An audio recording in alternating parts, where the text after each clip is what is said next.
If you could share a little bit about casinos and economic development, that would be helpful. I'd be glad to. I've lived here in Missouri all my life, and I was here when casinos came back in 1992, 93.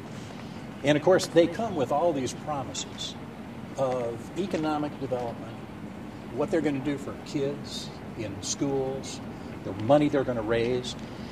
And it's been the biggest bait and switch I think I've ever seen in my life. We call it the Great Missouri Bait and Switch. Promises that are hollow, promises that just don't come about.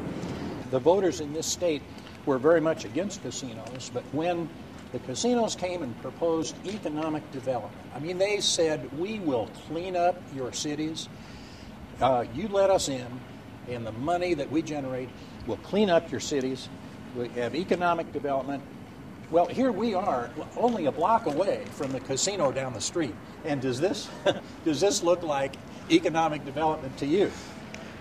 We still have the same city blocks like this with old warehouses that we've always had.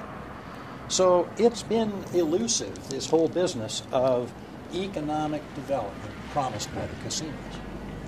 Well, let me ask you this. This is, like you said, within a block of the casinos.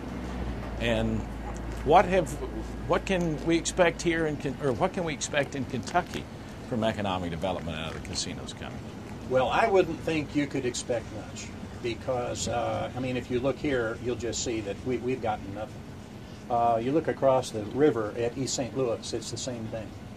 So I wouldn't believe that. I wouldn't believe that for a minute. Mark, I'm in a governor's race in the Commonwealth of Kentucky, and my opponent, Steve Beshear, wants to bring casinos, and he's making a lot of promises to people about economic development, education, healthcare. He even said the communities where casinos are in are vibrant communities. If you could talk to Steve Beshear personally, what would you tell him about casinos coming to Kentucky? Well, I'd ask him to come to Missouri and take a little walk right here with me. And I'd show him just a block away from our casino. Here in St. Louis, been here for 14 years. And do we have economic development? No. That is a promise that casinos consistently make but do not fulfill. This is certainly not what I have in mind for economic development, I'll tell you. I would guess not. Mark, Steve Beshear says they want to put just a few casinos around the borders and 3 or 4 other locations. What's your experience here on what casinos say they're going to do? I've seen that, and I've seen it here, Governor. The foot-in-the-door principle applies. They'll make that promise. They'll do a couple here, a couple there, but then it'll be just like we found in our state. They're all over the place.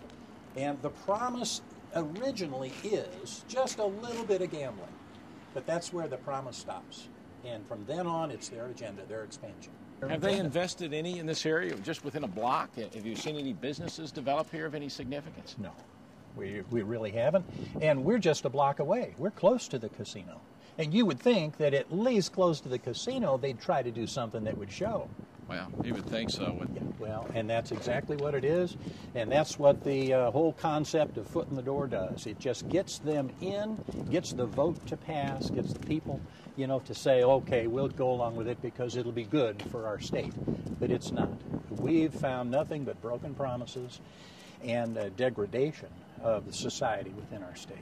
Well, this area here certainly hasn't developed very well, and you look like you've got broken promises and broken windows. Now, why do they keep expanding? You say they get their foot in the door, and then they want to keep expanding. Why do they do that? Well, they do it because the money is easy to get, and it is huge. The amount of money that casinos make is just tremendous. And unfortunately, you see, another promise is they say that they'll bring in people from outside the state to come and gamble in your state. That's not what happens. It's the local people in the state that gamble. And that's been proven time and time again.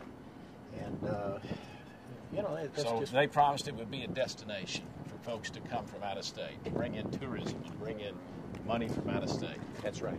And that hadn't happened. That has not happened at all. That's exactly right. They pour a lot of money into the legislature. I mean, you said that they make a lot of money. That's another whole story. The amount of money that casinos put into the hands of legislators, our lawmakers, who are fashioning the laws on gambling in the state. That's another whole story, and it's a big funding for education is a tax on the casinos, and that money goes into the general fund.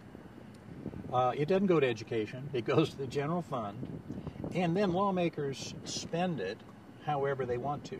What Steve Beshear is saying now to Kentuckians that, look, if you bring in casinos, that you're going to increase your funding for education, you're going to increase jobs, economic development. That hasn't happened, has it? That hasn't happened, and it won't happen, because the main agenda for a casino is to make money for themselves. You mean their desire is, their desire is not to educate our children? Their desire is not to educate our children. That's exactly right. But they're clever enough to use any hook that they can to get the people to vote for them. Mark, tell me about the foot in the door. Here's how the foot in the door works. You see the casino here? That's our original riverboat casino. It's on the river, on the Mississippi River. Now look up here, Governor. This is the new casino that's being built. Now that's a riverboat casino too. It's up by the interstate highway, up by where the Rams play football. That floor on that casino floats, and that's how they call that a riverboat casino. So what you're saying is a foot in the door. They start on the river right here, make a promise a few locations, and now they're expanding and continue to move more and more inland? That's exactly right. And if you start that in Kentucky, you're going to find the very same scenario. So, Mark, did the legislature change the law to allow them to have a riverboat inland? That's exactly what happened. The casinos come in with their money, and they persuade the legislature to make just a tiny change so they can call that a riverboat casino. Let me ask you, how much time now is spent in the legislature with casino lobbyists and talking about expanding or changing the laws of casinos now compared to, say, pre-1994? There are 50 high-paid casino lobbyists in Jefferson City, and I'm one, and I'm a volunteer. So those are the odds. That's what we're running up against. Money and lobbyists that do the casino's bidding. You don't do it for the money. No, we do it because of the passion. We do it because we see families destroyed, and we feel strongly about that. It's bad for the state.